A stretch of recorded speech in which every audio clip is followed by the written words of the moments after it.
I'm here with Dick Knapinski. It's Sunday, day before the big start. It's been 2 years. What would you want to say to people that are on their way and heading to AirVenture? First thing, welcome back. We missed you. They missed being at Oshkosh. We missed having them here. Last year it was so weird looking out on the grounds and seeing nothing. And so it's one of those things that we get to have the family reunion once again for aviation. And so we're looking forward. You know, we saw C-17 and jets coming in, ultralights are coming in, everything else between is coming in. And so that's our biggest thing. Welcome back to Oshkosh. The wait is over.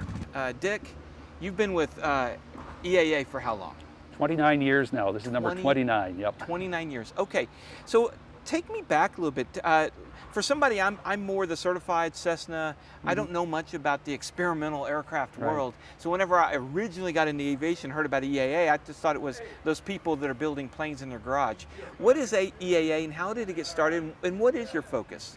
EAA is really for anybody who loves recreational aviation. If you like building airplanes, restoring airplanes, flying airplanes, hanging around airplanes, and people who like airplanes, EAA is for you. And we have mostly pilots, but a lot of non-pilots too. Started off back in 1953, Paul Poberezny and about 3 dozen of his friends in Milwaukee getting together. They just wanted to start an airplane club of people who built and restored airplanes. Well, it grew, and pretty soon the people with the beloved Spam cans and everything, Hershey bars and everything else that they fly, come in, and they're welcome too. Paul always said, anybody who wants to participate is welcome. So it's become recreational aviation. Those of us who fly because we love it, we have a passion for it, and we've grown to more than 240,000 members now. How did AirVenture become the Super Bowl of air shows and air get-togethers? I think AirVenture just kind of grew organically. It started off as a gathering for the members the first year, 1953 in Milwaukee.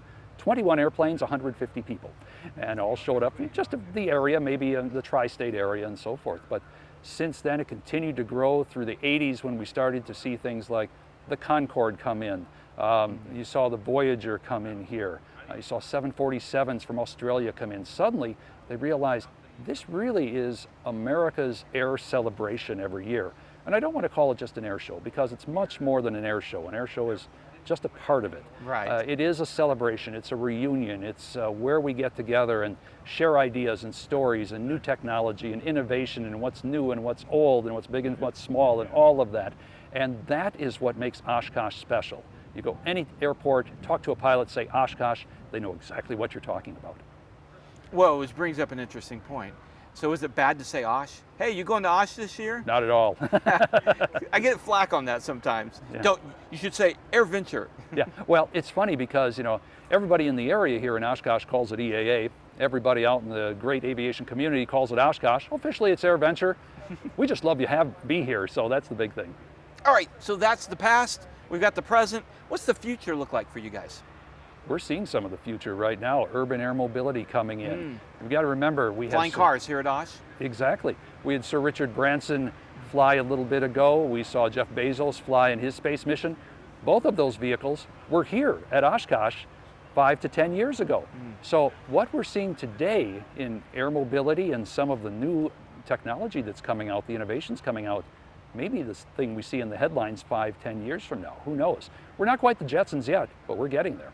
All right, so at AirVenture 2021, what would you pick if you could? It's your crystal ball, you know, the Branson, the Bezos vehicle for 5 years from now. What is it here?